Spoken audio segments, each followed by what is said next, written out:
तुम्हारे चेहरे को पढ़ लेता है। क्या चाहिए? क्या चाहिए? एक बार पार्वती जी ने शिव जी से पूछा था कि तुम नेत्र बंद करके बैठे रहते हो, इतने सारे लोग तुम्हारे यहाँ पे जल चढ़ा के जाते हैं, तुम्हारी पूजन करके जाते हैं, कभी कभी किसी किसी को देख तो लिया करो। शंकर भगवान बोले मुझे देखने की जरूरत नहीं, मेरे 3 नेत्र हैं, 3 नेत्र हैं। तो पार्वती जी बोली तीनों तो बंद रहते हैं, एक नेत्र खोल के बैठ जाओ। शंकर भगवान बोले मुझे नेत्र खोलने की जरूरत नहीं है, मेरे 3 नेत्र हैं। तो पार्वती जी ने पूछा तुम्हारे 3 नेत्र हैं और तीनों नेत्र तो बंद रहते हैं, फिर आप किस नेत्र से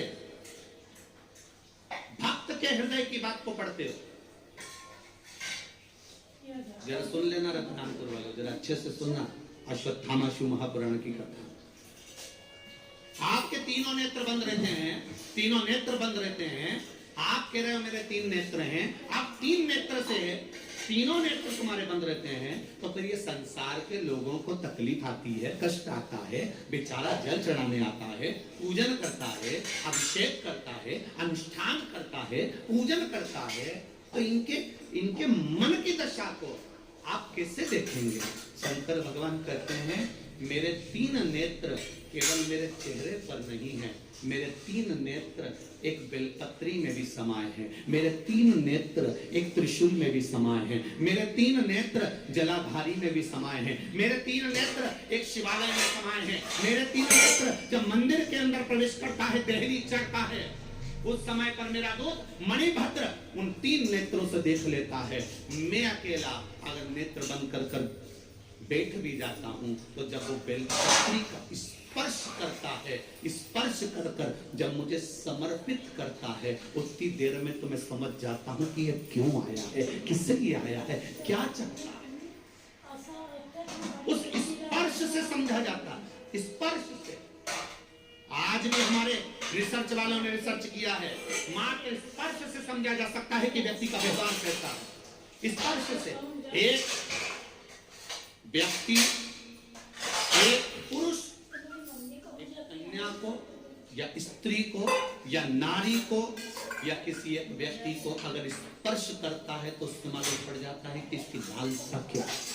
स्पर्श मात्र से पहचान हो जाती है कि ये चाहता क्या है। बस उसी तरह शिव कहते हैं बेलपत्री का मात्र स्पर्श, जब बेलपत्री चढ़ाने वाला डंडी को पकड़कर चढ़ाता है, मैं समझ जाता हूँ कि ये कहीं ना कहीं चिंताग्रस्त है। जब बेलपत्री चढ़ाने वाला मध्य भाग को पकड़कर चढ़ाता है, मैं समझ जाता हूँ कि इसकी ग्रह दशा के अंतर्गत घर में इसको चिंता बहुत है। जब बेलपत्री 2 पत्तियों का स्पर्श कर चढ़ाता है, मैं समझ जाता हूँ संतान के रोग और बीमारी का तकलीफ है। जब बेलपत्री बीज की पत्ती को पकड़कर वो मुझे समर्पित करता है, मैं समझ जाता हूँ इसको वैभव और धन की कमी है। जब बेलपत्री थोड़ी सी भी गीली होती है, जब वो चढ़ाता है, मैं समझ जाता हूँ कि इसके तन में कोई रोग समाया हुआ है।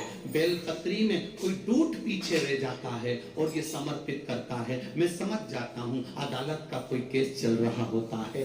बेलपत्री का मात्र एक स्पर्श तक बता देता है कि बेलपत्री चढ़ाने वाला किस भाव से बेलपत्री चढ़ा रहा है और चढ़ाकर महादेव ने उसको कैसे स्वीकार करा। ये तक हमारा स्कंद पुराण, लिंग पुराण और शिव पुराण बता देता है कि बेलपत्री चढ़ाने का तरीका क्या है। दुनिया के लोगों बेलपत्री का स्पर्श मात्र बता रहा है, स्पर्श मात्र।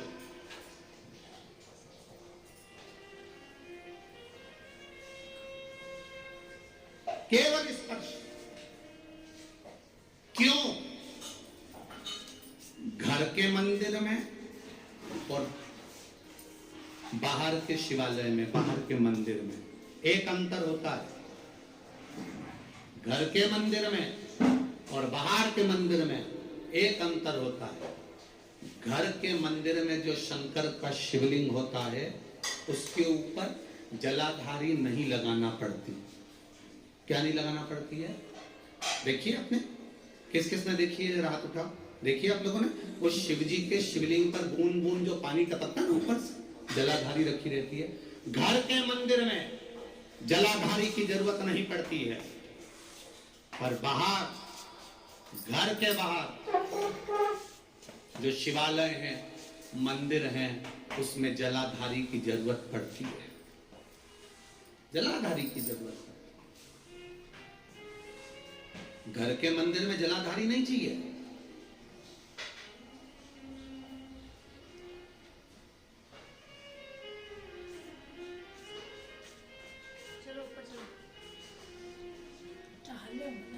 कल किसी ने एक पत्र भेजा था, वो पत्र यहाँ पर होगा, नीचे रखा होगा।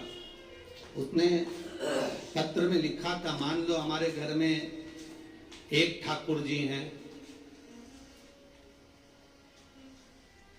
और एक ठाकुर जी और हमारे यहाँ आ गए, तो हम एक ठाकुर जी का क्या करें?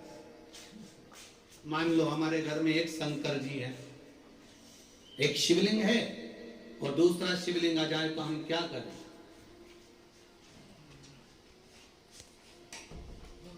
मना किसने करा?